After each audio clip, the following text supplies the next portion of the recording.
Fala pessoal, eu sou o Dio do Sport Center. Hoje trago mais um vídeo para vocês. Se gostar, não esqueça de se inscrever e curtir o vídeo. Leva menos que 5 segundos e é de graça. Obrigado e bom vídeo. Fla-Flu agora aqui no Linha de Passe. O Breiler, foi o melhor jogo que você viu no Campeonato Brasileiro? Foi bom jogo, né? Foi bom jogo. Muito bom jogo. Movimentado, mas decepcionante pela arbitragem. Para mim, uma arbitragem... Rafael Claus? Foi mal, Klaus. É? No controle do jogo, na marcação de faltas, até a questão do critério. Ele marca o pênalti no Cano e ele justifica isso na saída, dizendo que foi uma falta dupla, que o Léo Pereira também teria cometido uma infração. E do Léo Pereira, sinceramente, fiquei procurando e não consegui enxergar. O Léo encosta, mas não me parece ser a intensidade para ele derrubar o Cano. E depois, antes, num lance, há um contato do Manuel no Gabigol, um contato mais intenso nas costas do Gabigol. E o Klaus ali... Aquele lance que ele está saindo da área, né? Primeiro tempo, lado direito. Mas eu também não marcaria esse pênalti. Mas por uma questão de critério, se ele ignorou no Gabigol, ele não deveria ter mandado seguir no lance do Cano. Mesmo com o Fábio ou com o Santos? Não, e com o Santos, pra mim, não tem nada. Caiu o pênalti do Santos, não do Léo. Pra mim, é difícil de enxergar, mas pra mim há um contato do joelho do Cano com o Santos. Eu não consigo ver o Santos chegando pra abafar. Ele chega pra... Ele atinge a perna direita do Cano. Não, há um contato, mas pra mim é o Cano... O Cano, quem atinge o Santos, num choque. Porque o Cano chega primeiro, né? E o Santos acaba se chocando com o Cano. Atrasado. Quem chegou primeiro na bola, quem tocou na bola foi o jogador do Fluminense. Foi pênalti pra você? Pra mim foi pênalti. Foi? Pra mim foi pênalti. Eu daria pênalti do Léo Pereira. Eu acho que houve deliberado. E daria o pênalti no Gabigol. Aí dentro do que o Brenner está falando. Do Manuel no Gabigol. O primeiro ou o segundo lance? Porque foram lance dois. Anterior.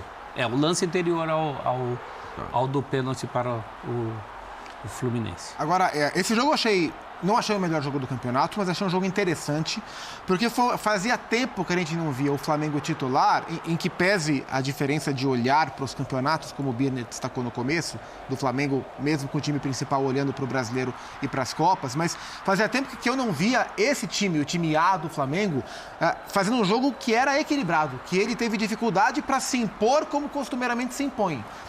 Por exemplo, no primeiro tempo, o Fluminense teve mais posse de bola do que o Flamengo. Muita posse de bola. E não é comum esse time do Flamengo jogar com menos posse de bola, né? Então, pelos méritos do Fluminense, o jogo foi muito equilibrado.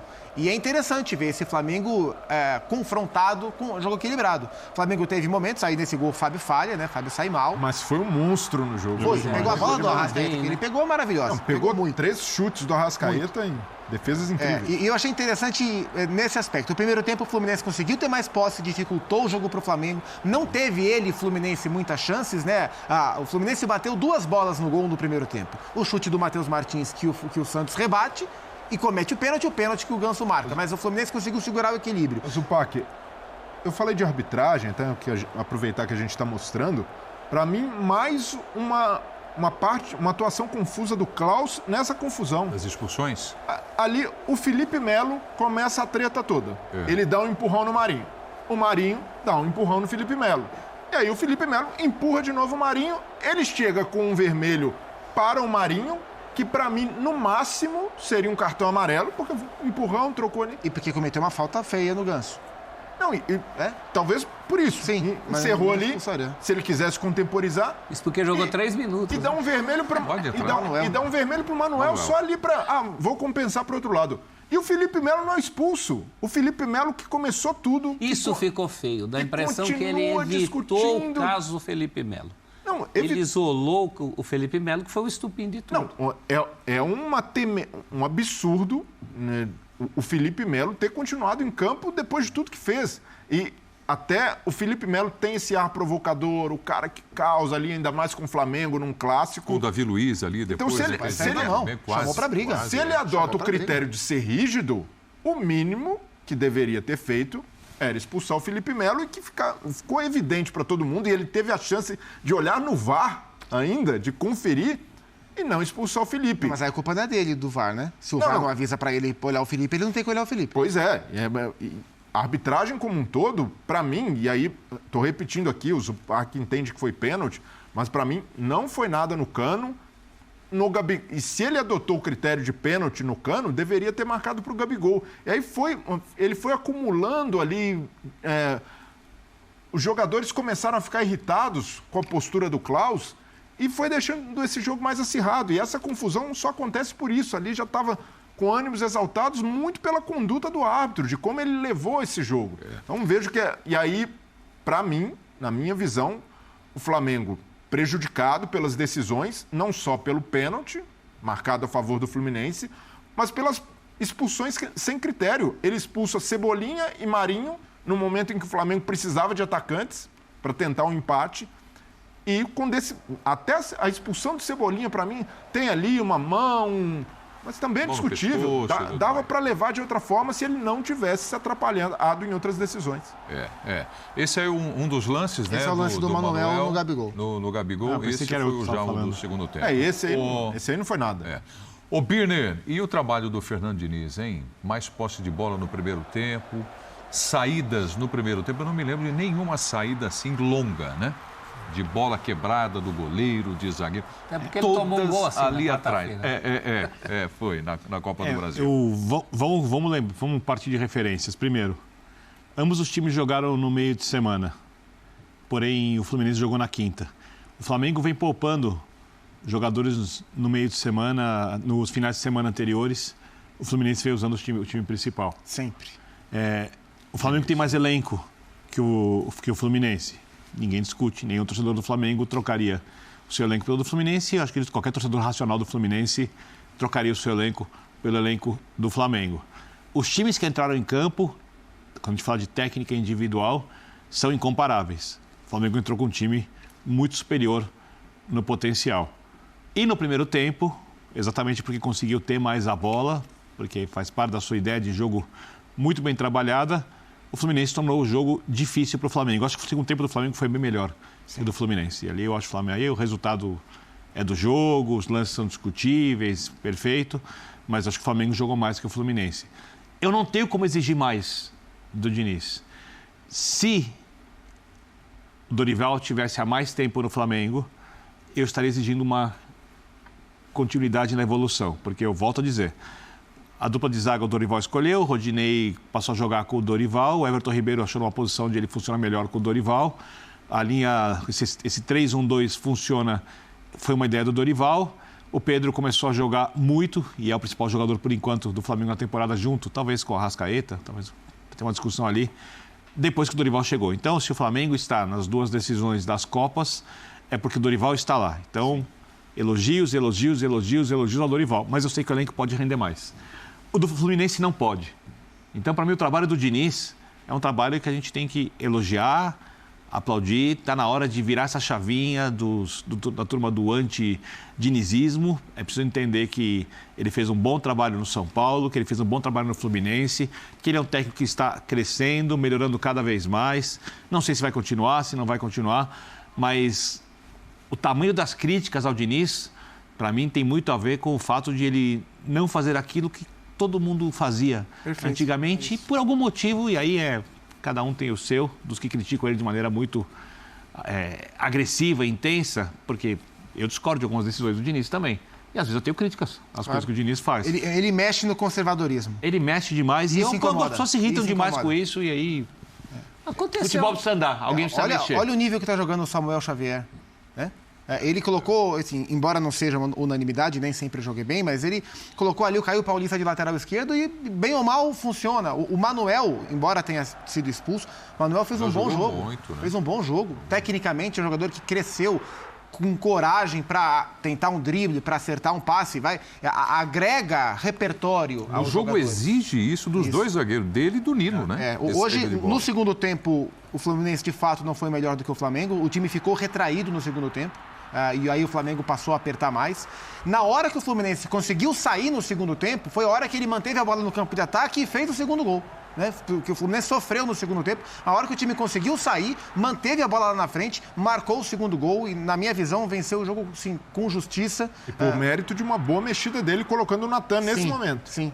Você vê como no jogo contra o Corinthians, ele precisava atacar mais, que ele estava perdendo. Aí ele tira um volante para botar o Natan, tira o Wellington. Hoje, ele estava vencendo, então ele precisava encontrar um controle maior. Aí ele tira um atacante, o Matheus Martins, e bota o Natan. Então a noção dele sobre o elenco, ela é bem interessante, é um trabalho muito bom. Não é o melhor trabalho do ano, o Dorival tem o melhor trabalho para mim do futebol brasileiro na temporada. O Palmeiras será o campeão, o trabalho do Abel é espetacular, mas o que o Dorival fez no Flamengo, o crescimento, para mim é algo muito chamativo. Mas o Diniz tem um bom trabalho. É um dos bons trabalhos do ano e ele tem que ser aplaudido. Ah, mas o campeão carioca foi o Abel e o Diniz não ganhou nenhum título. O trabalho é muito positivo. O Fluminense ser semifinalista da Copa do Brasil, podendo ir para uma final e ser vice-líder do Campeonato Brasileiro, é para se valorizar. E isso se deve também ao trabalho do Fernando. E o Cruzel te falar, mas o Filipão também um bom trabalho na temporada. Muito bom trabalho. Mas aí de um outro jeito, né? Um ataca a ilha por ar, outro pelo mar. E ganhar do Flamengo do Dorival é mais difícil ganhar do Flamengo do Paulo Souza. Um outro jeito. Eu diria que o Dorival é o melhor técnico do ano, porque o Dorival ele foi espetacular do começo ao fim. Essa discussão mais pra frente. No Ceará, ele fez a melhor campanha da história da primeira fase da Copa Sul-Americana. Foi pro Flamengo e transforma o Flamengo dessa maneira. É um nível altíssimo. O tempo inteiro que o Dorival esteve trabalhando na temporada, o nível até aqui. Ótimo, altíssimo. Dorival é um dos únicos 2 técnicos que venceram o Palmeiras no Brasileiro, né? É verdade. Ele estava no Ceará. O Ceará foi o primeiro jogo. Ele e o Filipão, o primeiro de tudo.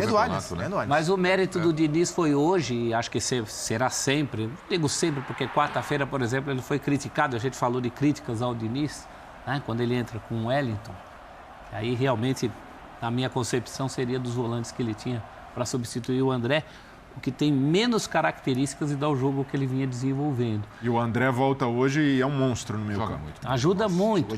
Então, o grande mérito hoje do Diniz foi a coragem, porque todo mundo que tenta o milagre contra o Flamengo, fosse o São Paulo, fosse o Atlético Paranaense, tentará de novo, fosse o Corinthians, que agora na Copa do Brasil, se vê sempre diante daquele dilema, né? Segurar o Flamengo ou tentar ficar com a bola para incomodar o Flamengo. Isso é muito mais difícil. E se tem um time hoje no Brasil que tem condição de fazer isso, por característica de jogo, é esse Fluminense do Diniz. Incomodou muito hoje, eu concordo, mais no primeiro tempo, né? O segundo tempo foi rubro-negro, e poderia ter dado um outro resultado para a partida. Mas não é a primeira vez que ele faz isso. Ele incomoda o Flamengo e outros Flamengos desde a primeira passagem dele pelo Fluminense. Então não é por acaso, né? Muita gente critica o Diniz por supostamente ser um técnico vaidoso, apegado demais ao seu estilo, que não gosta de abrir mão dessa filosofia de jogo. E hoje é uma vitória com menos traços do dinizismo. Ele, em alguns momentos, abriu mão da posse de bola, entendeu que o Flamengo tinha uma superioridade técnica e consegue criar um antídoto. Tanto é que o gol do Fluminense sai de um Flamengo desajustado defensivamente e não necessariamente por envolvimento do Fluminense. Você diz o segundo gol, né? O segundo gol. Então, é um Diniz que tem evoluído na carreira, que tem aprendido e que aos poucos se torna um técnico mais maduro. É questão de tempo para conseguir um título de expressão e, queira ou não, ainda está na briga. Está ali, é distante, é muito difícil pela regularidade do Palmeiras, mas tem conseguido, com um elenco mais curto do Fluminense, fazer um grande campeonato. E se de fato o Fluminense terminar entre os 6 primeiros, né, eu acho que vai terminar, e eu estou já contando o G6, porque não será G4 para a fase de grupo, será G6 pelas finais de Libertadores e de Campeonato Brasileiro. Levar o Fluminense direto para a fase de grupos da Conmebol Libertadores é algo a ser muito comemorado, né? Porque o Fluminense jogou as fases preliminares nessa temporada e caiu fora e foi um sufoco, e isso prejudica demais a pré-temporada, atrapalha o planejamento. É muito ruim jogar uma pré-Libertadores, né? O Atlético Mineiro tem que ficar de olho nisso. Com um clube do tamanho do Galo, muito possivelmente vai parar numa pré. E isso é péssimo para o planejamento. Então, o Diniz tem todas as condições e a tendência com esse trabalho é que o Flu vá direto para fazer grupos. E isso é um resultado muito expressivo. Porque a gente vive um momento do futebol brasileiro onde, basicamente, 4 times conseguem ser campeões. os 3 super ricos, né? O Atlético foi na última temporada e o Atlético Paranaense. São os únicos 4 times que têm conseguido brigar por títulos relevantes. Então, os outros times não vão ser campeões, ou não têm conseguido ser campeões. E a gente tem que entender que existem outras boas maneiras de você ter uma grande temporada, uma boa temporada, um bom trabalho, sem ser campeão, porque poucos têm sido campeão. A gente tem que saber valorizar bom trabalho além só do título. Não enxergar apenas o carimbo de campeão como o sinônimo de um grande trabalho. Eu acho que o Diniz, o caso do Vitor Pereira, de maneiras diferentes, são trabalhos, e eu não sei se o Vitor vai ser campeão ou não, mesmo que não seja da Copa do Brasil, são bons trabalhos, diferentes trabalhos, mas que são bons independentemente de taças erguidas. Bom, nós vamos para o intervalo agora no Linha de Passe. Continue com a gente, porque na volta tem Vinícius Júnior. Vamos falar do Clássico de Madrid. E Rodrigo e Vinícius arrebentando, hein? Continue com a gente. Até já.